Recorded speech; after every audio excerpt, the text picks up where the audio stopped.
together.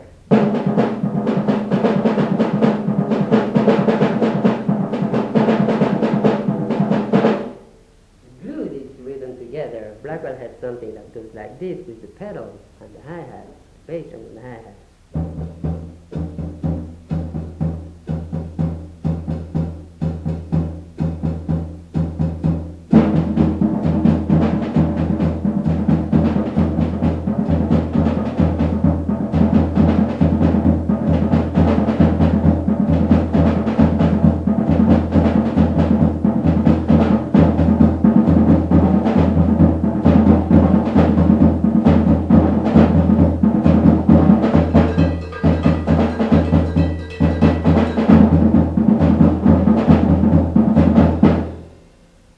Gerard spent so much time with his teacher that he was described as sounding just like Blackwell.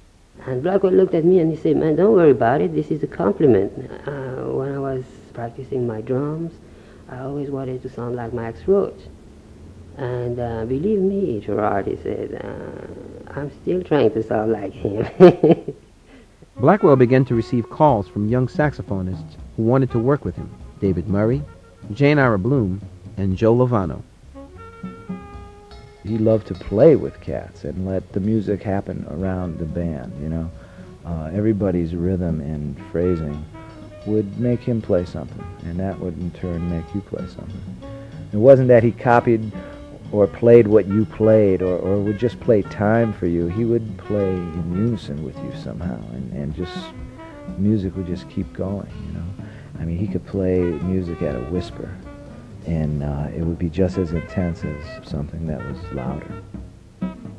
A party for his 62nd birthday took place at Lovano's home in New York. Max Roach. So we went by Joe's, and there it was crowded, everybody was there, all his friends on that. Everybody seemed to be there that night. So during one of the moments when he could get me by myself, he quietly gave me this beautiful ring. And it had a diamond and a sapphire, a real small one, and it was made by a relative of his in New Orleans, and it had MR on it. It's the way he played, you know. All of a sudden, you'd be listening to the band, and all of a sudden something would happen that would totally surprise you. In 1991, the National Kidney Foundation honored Ed Blackwell as the first inductee in its Hall of Fame. He was doing the impossible, touring and performing despite his illness. The logistics were mind-boggling. Wherever he was in the world, from Europe to Australia, Blackwell had to check into a hospital every few days for dialysis, or receive shipments of the dialysate medicine so that he could administer the process himself. Ornette Coleman called his lifestyle on the road science fiction. One of the side effects of his condition was constant physical pain. Joe Lovano.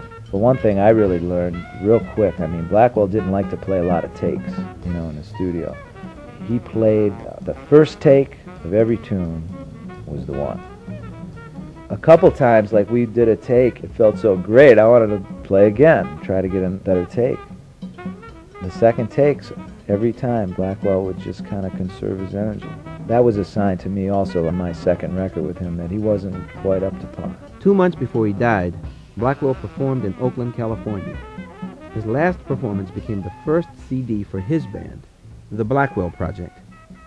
The band is Graham Haynes on trumpet, Carlos Ward on alto saxophone and flute, long-standing sideman Mark Elias on bass, and Ed Blackwell on drums. The CD is called What It Is.